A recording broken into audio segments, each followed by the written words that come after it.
Hi everyone, pathfinder के electrostatics के MCQ number 27 को डिस्कस करेंगे। इस क्वेश्चन में हमारे पास एक प्लेन सरफेस है, उसके ऊपर दो चार्ज पार्टिकल्स रखे हुए हैं। दोनों के ऊपर चार्ज 10 माइक्रोकूलम है, दोनों का मास 100 ग्राम है।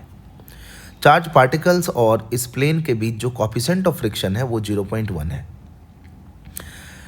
And acceleration of free fall is g।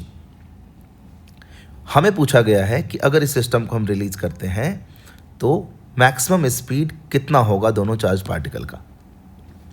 तो जब हम इस सिस्टम को रिलीज करेंगे तो इलेक्ट्रोस्टैटिक फोर्स ऑफ रिपल्सन की वजह से ये दूर की तरफ जाने लगेंगे। हम ये मान लेते हैं इनिशियली कि ये जो फोर्स है that is more than mu M G, तो obviously they will be able to move और ये आगे जाने लगेंगे। फ्रिक्शन इनवर्ड लगेगा, काइनेटिक फ्रिक्शन होगा। ऑब्वियसली ये फोर्स ज़्यादा था म्यू एम जी से, इसीलिए दूर जाएंगे, लेकिन जैसे जैसे ये दूर जाएंगे ये फोर्स घटेगा, but still this F is more than mu M G. तो जब तक ये बाहर वाला फोर्स म्यू एम जी से बड़ा रहेगा तब तक एक्सेलरेशन इधर की तरफ होगा और चार्ज पार्टिकल का स्पीड बढ़ता रहेगा। जिस मोमेंट पर ये दोनों फोर्स बराबर हो जाएंगे एक्सेलरेशन 0 हो जाएगा और वहाँ तक मान लीजिए स्पीड हो गया कुछ v। अब क्योंकि ये स्पीड है तो चार्ज पार्टिकल उस सेपरेशन से भी आगे जाएगा, तो जब उस सेपरेशन से चार्ज पार्टिकल आगे जाएगा तो ये फोर्स और छोटा हो जाएगा, क्योंकि सेपरेशन बढ़ने से इलेक्ट्रोस्टैटिक फोर्स तो घटेगा। तो इस मोमेंट पर एफ और एम जी बराबर था, स्पीड v था, और जब सेपरेशन इससे थोड़ा और ज़्यादा बढ़ जाता है तो बाहर वाला फोर्स छोटा हो जाएगा म्यू एम जी से। मतलब ऑब्वियस है कि अब नेट फोर्स इधर की तरफ लगेगा इस चार्ज पार्टिकल पर और इसका एक्सेलरेशन इधर हो जाएगा। तो स्पीड इधर था और एक्सेलरेशन इधर हो गया, यानी अब वो रिटार्ड करने लगेगा। इससे हमें ये समझ आ गया कि स्पीड मैक्सिमम तब होगा जब फोर्सेस बैलेंस हो जाएंगे, यानी नेट फोर्स जब 0 हो जाएगा। जब तक नेट फोर्स 0 नहीं हो रहा है तब तक electrostatic force mu M G को डोमिनेट कर रहा है एंड स्पीड इज इंक्रीजिंग। तो हमने मान लिया कि जब स्पीड मैक्सिमम हुआ तो उनके बीच का सेपरेशन r हो गया। इनिशियल सेपरेशन तो 1 मीटर था। तो जब सेपरेशन r हुआ तो हमने इलेक्ट्रोस्टैटिक फोर्स लिखा kq²/r² और फ्रिक्शनल फोर्स तो म्यू एम जी। तो velocity is maximum when force is 0 and that is these two forces will be equal and opposite. तो यहाँ पर k, q और म्यू एम जी का वैल्यू हमने पुट कर दिया, तो हमें r का वैल्यू सॉल्व करके मिल गया 3 मीटर। अब ये r तो मिल गया, हमें निकालना है स्पीड। तो एक बार हमें ये r मिल गया तो हमें इंडिविजुअल पार्टिकल्स का डिस्प्लेसमेंट मिल गया, जिससे हम फ्रिक्शन का वर्क डन निकाल सकते हैं। और चेंज इन पोटेंशियल एनर्जी से, क्योंकि सेपरेशन इनिशियल और फाइनल पता है, change in electrostatic potential energy से हम work done by electric field भी निकाल सकते हैं।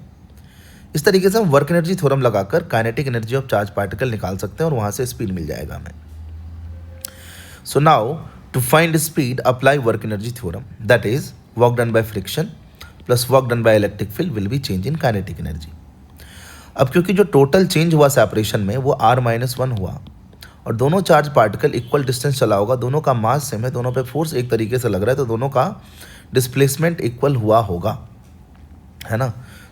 तो अगर ये सेपरेशन चेंज हुआ r-1 से तो इंडिविजुअल पार्टिकल का जो डिस्प्लेसमेंट है वो r-1/2 है। ये राइट वाला पार्टिकल इधर चला है और लेफ्ट वाला पार्टिकल इधर चला है। अगर आप ध्यान से देखें तो ये इधर चला, उस पर फ्रिक्शन इधर लगा है, ये इधर चला है, फ्रिक्शन उस पर इधर लगा है, तो फ्रिक्शन तो यहाँ पर नेगेटिव वर्क कर रहा है।